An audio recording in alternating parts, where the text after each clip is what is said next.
இந்த சமுதாயத்துக்கு ஒரு உருப்படியான விஷயத்த பண்ணணும் அப்படின்னு யோசிக்கிறப்ப ஆங்கிலேயர்கள் பண்ண அட்டூழியங்கள்லாம் ஞாபகம் வருது. அதாவது திட்டமிட்டு அழிச்சாங்க நம்முடைய நாட்டு பசுமாடுகளை.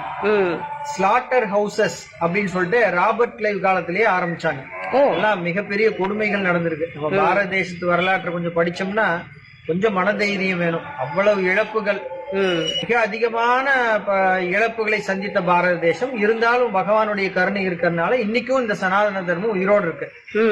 அப்ப அந்த பசுக்களை திட்டமிட்டு ஒரு நாளைக்கு 10,000 பசு அந்த மாதிரி எல்லாம் வெட்டி இந்த இனத்தையே அழிக்கிறதுக்கான ஒரு வெறி கொண்டு செயல்பட்டார்கள்.